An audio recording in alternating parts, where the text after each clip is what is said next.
Magandang araw, narito na ang ating mga balita sa PIA News Break. Sa ulo ng ating mga balita, Department of Human Settlements and Urban Development pinaigting ang pagsasakatuparan ng pabahay para sa Pilipino program sa Isabela. 23 magsasakang Isabelenyo nakapasa sa isinagawang pre-screening para sa seasonal farmers sa internship program ng Pamalaang Panlalawigan at South Korea. Sa ating balitang Iloco, DA ng Bukel, ti estratehiya tapno maksayan ti epekto ti El Nino iti Region 2. Sa ating namang balita sa Malacañang, Pangulong Marcos pinag-aaralan ang panukala ni Health Secretary Teodoro Herbosa na suspindihin muna ang pagpapatupad sa pagtataas ng babayarang premium ng mga miyembro. At sa ating trivia for the day, alam nyo ba kung tuwing kailan nagaganap ang leap year? Alamin yan sa ating trivia for the day. Dako tayo sa detalye ng ating mga balita. Department of Human Settlements and Urban Development pinaigting ang pagsasakatuparan ng pabahay program para sa lalawigan ng Isabela. Narito ang ulat ni Mary Joy Javier. Tuloy-tuloy ang ginagawang hakbang ng Department of Human Settlement and Urban Development o DSUD Region 2 upang ipabatid sa mga local government units sa rehiyon ang pambansang pabahay para sa Pilipino program ng Administrasyong Marcos. Kamakailan lamang ay formal na pinuntahan at nakipagpulong ang ahensya sa mga alkalde ng 6 na LGU sa Isabela sa pangunguna ni OIC Regional Director Grace De Vera katuwang si Engineer Perlita B. Kalubakib ng DSUD Region 2 4PH Regional Focal Person upang hikayatin ang mga ito na suportahan ang programang pabahay ng administrasyon. Kabilang sa mga LGU ay ang Burgos, Isabela, kung saan naging mainit ang pagtanggap ni Mayor Isis Dominic Cui sa programa. Nagbigay din ito ng 1.2 hectares na lupa na siyang pagtatayuan ng mga housing units. Samantala, bukas palad din umano sina Mayor Felipe N. Guyud Jr. at Municipal Engineer Edelson de la Cruz ng San Guillermo, Isabela sa pagsuporta sa programa. Nangako ang alkalde ng suporta at nakahanda din umano itong magbigay ng lote para sa pagpapatuyuan ng mga pabahay para sa kanilang mga residente. Kamakailan din ay nagkaroon ng isang pulong ang ahensya kasama si Gregorio Bunagan, ang Municipal Planning and Development Coordinator ng LGU Tumawini. Layunin nito na tingnan ang mga maaaring gawing hakbang para maisakatuparan ang 4PH program.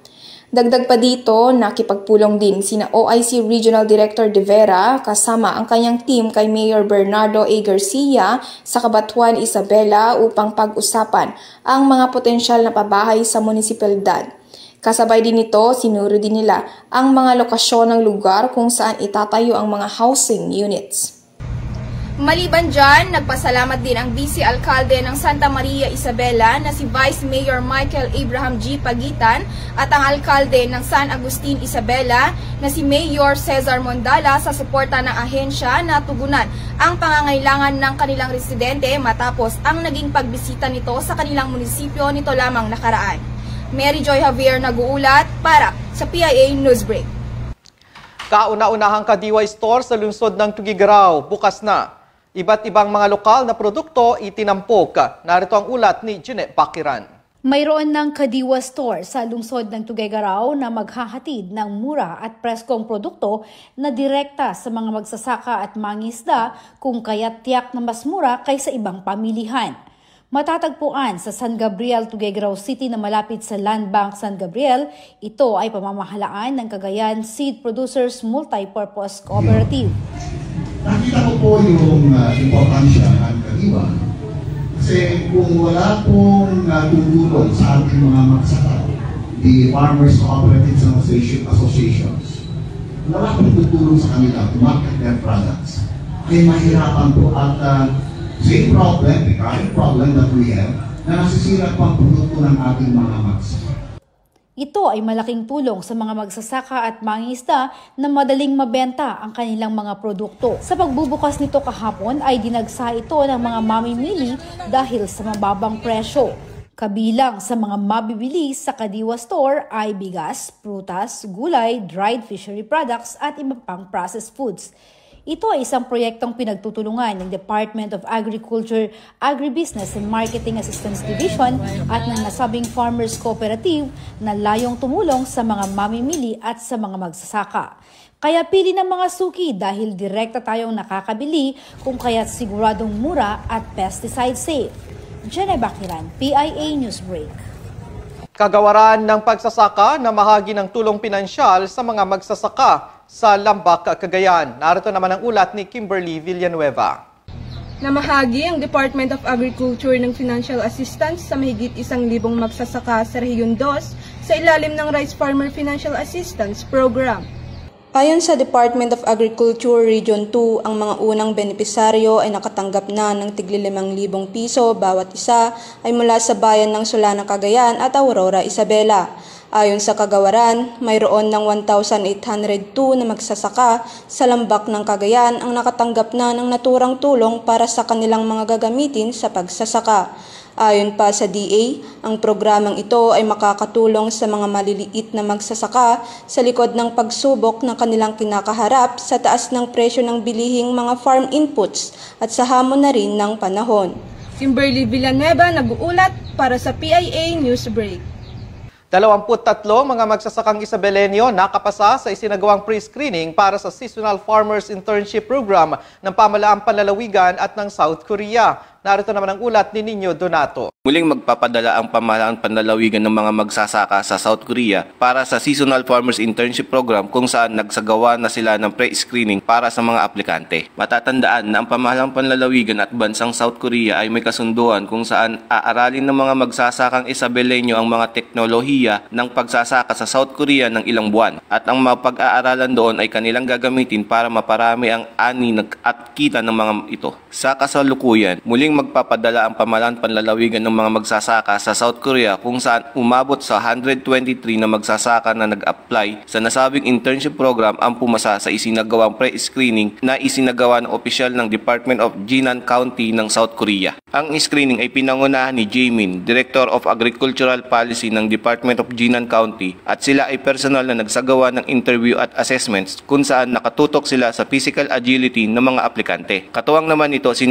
Kim Sun-hee, ang responsible para sa Human Resource Support Department at Kim Yung-yoon, staff member mula sa Jinan County Support Center. Sa isinagawang evaluation ay nakapasa ang 123 na magsasaka sa isinagawang initial screening at maaaring ma-deploy sa susunod na mga buwan. Kapag pumasa sa final screening, sila rin ay sasailalim sa karagdagang interview na isasagawa naman ng provincial government. Mula dito sa lalawigan ng Isabela, Nino Donato para sa PA Newsbreak. Mga agricultural waste ginawang pangkabuhayan ng isang asosasyon ng mga magsasaka sa bayan ng Abulug sa Cagayan. Narito naman ang ulat ni Arsenia Liquigan. Ginawang pangkabuhayan ng mga material mula sa mga madalas itinatapong mga bahagi ng mga produktong pang-agrikultura ng TAFPA o Tayak Agri-Fishery Producers Association sa Sitio Tayak sa Sigurial, Abulug, Cagayan. Sa halip na sunugin ng dayami na nakakalat lang pagkatapos ng anihan, ay naisipan nilang gamitin ito ng grupo bilang material sa pagpapatubo ng mushroom. Sinimulan ng asosasyon ang pagpapatubo ng mga mushroom o kabute na ang dayami ang pangunahing material.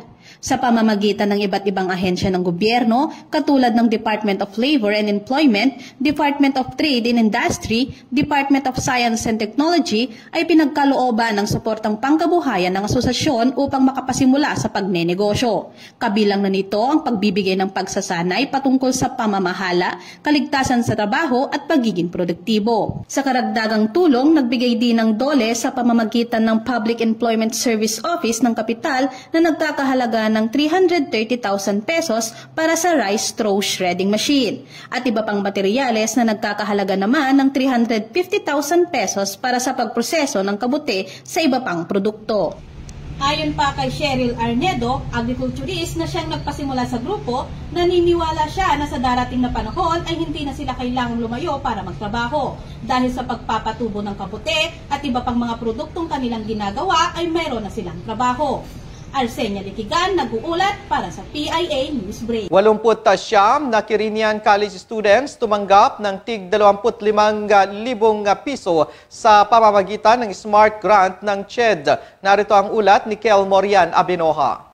Isang malaking bagay para kay Arnel P. Taylan, 21 taong gulang mula sa bayan ng Nagtipunan ang mapabilang sa one-time assistance grant na hatid ng Commission on Higher Education Region 2 sa tulong ni District Representative Midi Cua at sa pamamagitan ng Student Monetary Assistance Program for Recovery and Transition o SMART Grant. Si Arnel Taylan ay isang graduating student na kumukuha ng kursong Bachelor of Science in Hospitality Management sa Nueva Vizcaya State University. Isa rin itong academic awardee at student leader na kabilang sa Quirinian Student Organization. Isa lamang si Taylan sa 89 na college students mula sa lalawigan na nakatanggap ng kanilang cheque na nagkakahalaga ng 25,000 pesos sa ginanap na awarding ceremony para sa unang batch ng student grantees nito lamang ika-16 ng Disyembre sa Quirino Water Sports Complex. Ipinaabot ni Arnel ang kanyang pasasalamat kina District Representative Midi Cua, Governor Dax Cua at sa pamunuan ng CHED dahil anya malaking tulong ang 25,000 pesos sa kanyang on-the-job training na isang major requirement upang makatapos ng kolehiyo. Nagpapasalamat po kami sa inyo, ma'am sir, kasi binigyan niyo po kami ng chance para makatanggap po ng ganito kalaking bagay na kung saan makakatulong po sa aming education and of course to our family. And looking forward po na in the future years po ay marami pa pong ma-motivate ng mga students to do the same like what we did. And para po sa progreso ng ating probinsya, as a young student leader, looking forward right after my graduation, I will give back to my province. Ang SMART Grant ay parte ng National Employment Recovery Strategy ng gobyerno na naglalayong matulungan ang mga qualified students na makatapos ng kanilang pag-aaral sa kabila ng iniwang epekto o global crisis ng COVID-19 pandemic. Sa tulong ni District Representative Midi Cua, nakakuha ang probinsya ng kabuuang 130 slot allocations na siyang ikatlong pinakamalaki sa buong rehiyon. Samantala, inaantay na lamang ng Congressional Office ang susunod na schedule para sa second batch ng check distribution na manggagaling sa CHED Region 2. Mula sa lalawigan ng Quirino, Kelmorian Abenoja, nag-uulat para sa PIA Newsbreak. Bambang Bypass Road binuksan para sa mga light vehicles sa probinsya ng Nueva Vizcaya. Narito naman ang ulat ni Ben Moses Ebreo. Binuksan ng Department of Public Works and Highways ang Bambang Bypass Road Project para sa mga light vehicles upang maibsan ang matinding trapiko sa sentro ng National Highway sa poblasyon ng bayan ng Bambang. Ayon kay DPWH Project Engineer Elmer Escobar, binuksan ang isang linya ng Bambang Bypass Road matapos itong hilingin ni Governor Jose Gambito upang madaan ito ng mga light vehicles papuntang Baguio City. Ayon kay Escobar, isang linya o one lane lamang sa kaliwa sa baba ng ginagawang flyover ng Bypass Road Project ang bukas upang madaanan ng mga light vehicles na nagnanais bumiyahe papuntang Baguio City at pabalik sa mga bayan ng lalawigan. Dahil dito, ipinaalala ni Escobar sa mga commuters ang palagiang pag-iingat lalo na sa mga dadaan sa nasabing bypass road upang maiwasan ang aksidente. Dagdag pa nito na may mga kawani ng Philippine National Police sa one-lane portion at intersection ng bypass road upang magbigay ng tulong sa tamang daloy ng trapiko para sa mga commuters. Inaasahang matatapos ang mahigit 5 kilometrong bypass road project sa Bambang na may pondong 897.85 million sa susunod na taon. Ayon sa DPWH, mas bibilis ang biyahe ng mga commuters papuntang Maynila sa oras na matatapos ang nasabing Bambang Bypass Road Project.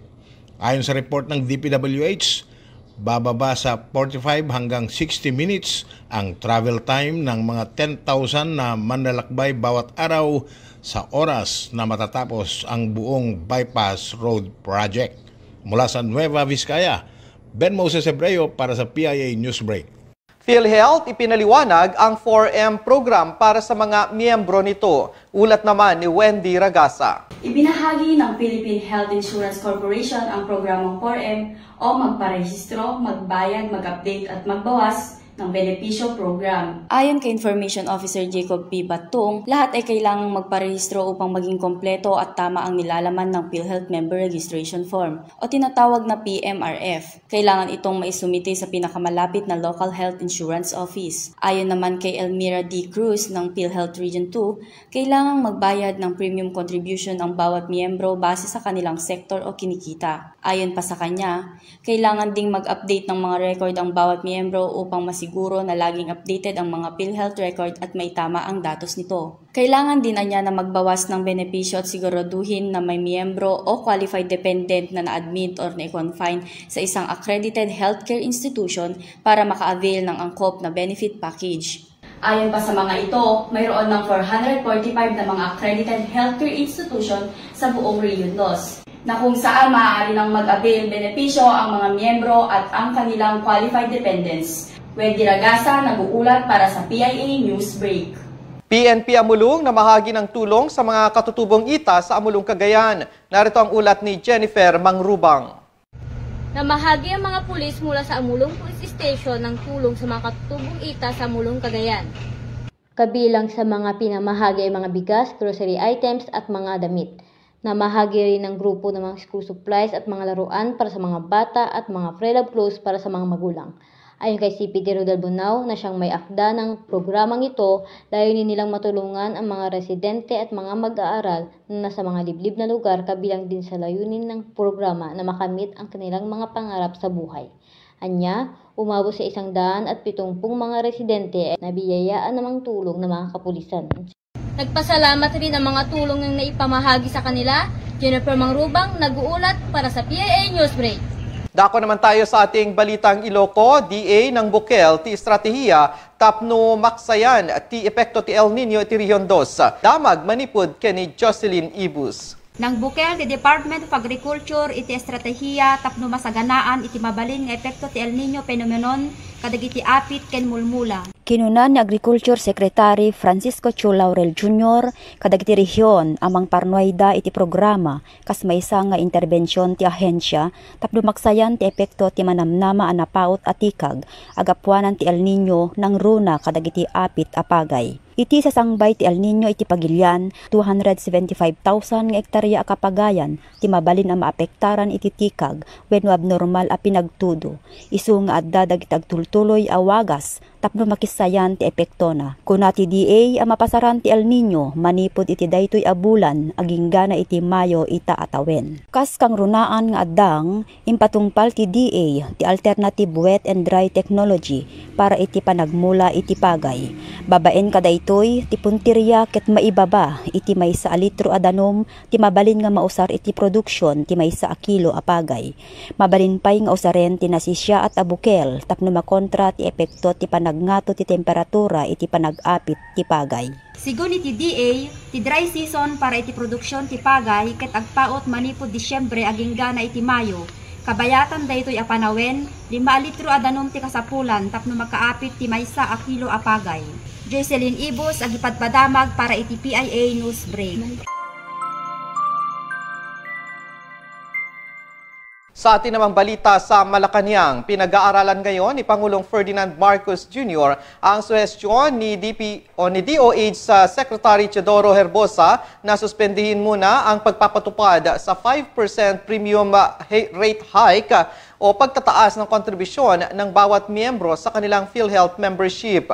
Ayon sa Malacanang, mahalagang masusing pag-aralan ang nasabing panukala upang matiyak na hindi ito makakaapekto sa operasyon ng PhilHealth, lalo na sa serbisyong ibinibigay sa mga miyembrong naoospital at sa kanilang mga dependent. Una na ring inihayag ni Herbosa na may sapat na pondo ang PhilHealth para sa kanilang operasyon. Ang kaniyang panukalang suspendihin muna ang implementasyon ng taas na kontribusyon dahil na rin sa hamon na kinakaharap ng karamihan, bunsod na rin ng epekto ng COVID-19 pandemic. Alam nyo ba kung tuwing kailan nagaganap ang leap year? Kailan naman ang leap year ngayong taon? Alamin natin yan sa trivia ni Crisel Vega. Alam nyo ba ngayong taong ito ay magaganap ang tinatawag na leap year? Ang leap year ay nangyayari lamang minsan sa loob ng 4 na taon. Kung kaya, sa pagsapit ng 2028, 2032 at 2036 ay may bilang lamang na 366 days sa loob ng isang taon sa buwan ng Pebrero. Ang alam natin ay umiikot ang mundo sa loob ng 24 hours, ngunit lingid sa ating kaalaman, umaabot lamang sa 23 hours and 56 minutes ang isang araw. Kaya naman, sa bawat paglipas ng isang taon, mayroong 6 na oras na iipon. Kaya mayroong kabuang 24 hours na naipon sa loob ng 4 na taon na katumbas ng isang araw. Ito ang trivia for today, Crisel Vega, PIA News Break. At yan ang ating mga balita sa araw na ito. Sa ngalan ng ating Regional Head, Angeli Lubo Mercado, at sa technical side, sinakasamang Alvin De Los Santos, Mary Joy Javier at Gaylord Tudao. Ito ang inyong lingkod, Oliver Tamayo Bakay. Maraming salamat. Magandang araw sa inyong lahat. Ito ang PIA News Break.